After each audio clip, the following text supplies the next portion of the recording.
रस को P low गटागट, जिसका नाम है बसे बनारस, जिसका नाम है काशी काशी। देखिए, वाराणसी के बारे में सबसे बड़ी बात एक जान लीजिए, इसके बारे में कहा जाता है कि ये इतिहास से भी पुराना शहर है। This city is older than the history. Benares used to be one of the most flourishing city in terms of trade and pilgrimage. They used to have artisans colony on the boundaries, on the periphery. And there were artisans belonging to both the communities, Hindu and Muslim. So there was no segregation and they were sharing a common platform. And that used to be the beauty of the culture of Benares, and that we call often Ganga Jamuni culture. यानी सोचिए, पूरे भारत से काशी की ही उस कला के रूप को भारत सरकार ने भी स्वीकार किया। वो जो सिंह स्तंभ अशोक ने बनवाया, उसके कारीगर काशी के ही थे और वो लाट काशी में ही मिली। आज भी वो शिल्पकार जिंदा है, किसी न किसी रूप में उस कला को सहेजते हुए आगे बढ़ा रहा है। और वो सारी चीज़ें हमको हिंदुस्तान के अलग अलग हिस्सों में तो दिखती है। रामनगर में वो हमको दिखाई पड़ रही। हम लोग जहाँ पे बैठे हुए साहित्य नाका पे, रामनगर जो कि एक पुराना इलाका है, ऐतिहासिक इलाका है, वो सारी चीज़ें यहाँ पे जीवंत है। स्टोन क्राफ्ट यहाँ का पत्थर ज़्यादा मुलायम होता है, सैंडस्टोन है, तराशने में, नक्काशी करने में। तो एक तो ये स्टोन, इस तरह के स्टोन का क्षेत्र डेवलप हुआ, और एक हुआ सॉफ्ट स्टोन का, जो बाहर से लोग आए और स्थानीय लोगों के साथ में के चलाए। अब रामनगर हुआ अंडर कट वर्क के लिए। तो ये बनारस की बड़ी खास चीज़ है। एक बड़ा हाथी, उसके अंदर दूसरा हाथी, उसके अंदर तीसरा हाथी, उसके अंदर चौथा हाथी। तो आप देखे होंगे बड़ी बारीक उसमें अलंकरण होगा। अगर आप ध्यान से देखें उस हाथी को, उसकी जालियों को, काफ़ी बारीक वो होगा। ये बारीकपन अगर आप ध्यान देंगे तो जो हाथी दांत पर जो कार्विंग होती आई थी, उस तरह की वो झलक उसमें दिखती है। ये क्यों दिखती है? क्योंकि अब तो हाथी दांत उपलब्ध नहीं है, ना ही कर सकता, उसको बैन है।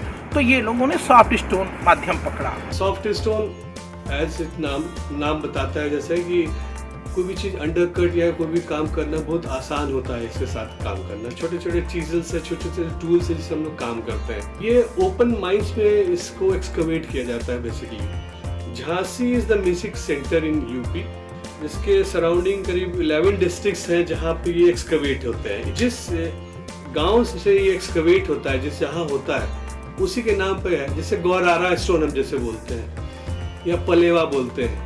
तो गौरारा जो है, गौरारा जो गांव का नाम हुआ, विलेज का नाम हुआ, जहाँ से एक्सकवेट होता है, तो वो वही नाम पड़ गया उसका स्टोन का।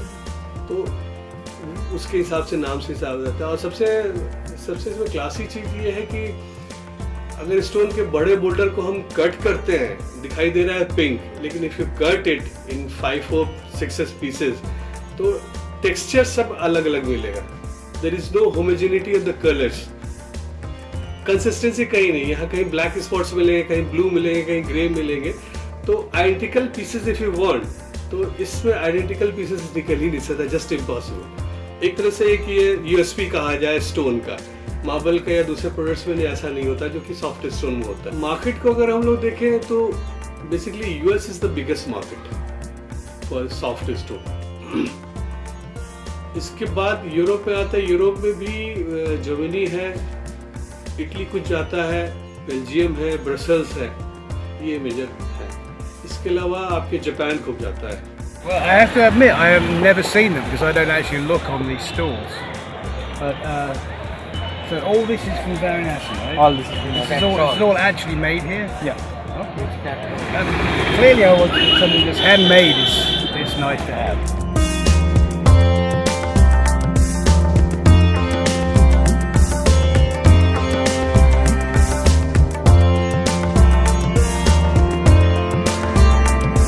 यह बिज़नेस हमारे ग्रैंडफादर दादाजी ने शुरू किया था और तब से लेकर हम लोग आज तक करते चले आ रहे हैं। पहले हमारे पास मशीनें नहीं हुआ करती थी, तो टोटल हैंड वर्क से हम लोग काम किया करते थे।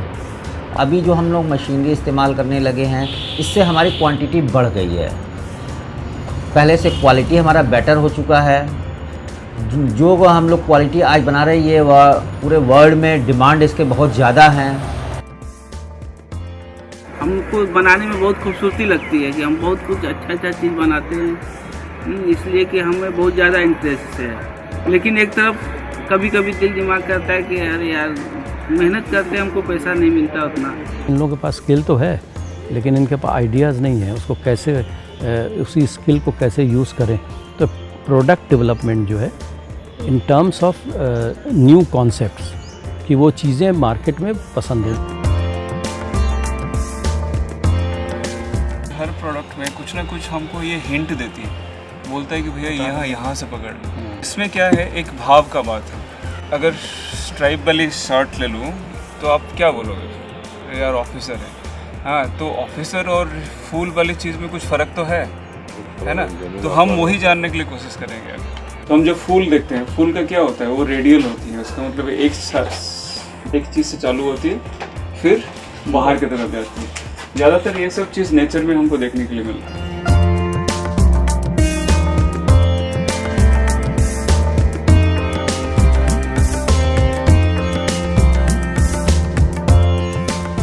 तो हमने क्या किया, उसको फ्लैट कर दी।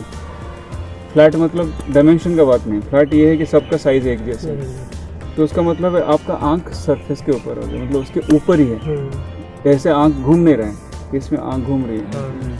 वो हाथ लगाने से आपको समझ में आ गया उसको कौन सा अच्छा लग रहा है। आपको बोलने की जरूरत नहीं, वो बताने का जरूरत नहीं, उसको हाथ छूने ही से पता चल जाएगा। छूने से पता चल जाएगा। अभी तो आपको ये आइडिया हो गया कि भैया इसको ये पसंद है, तो उसको पसंद क्या है, ये पसंद है या गहराई पसंद है या जो मॉडल जो बनाया है वो पसंद है। उस हद तक आपको सोचना पड़ेगा।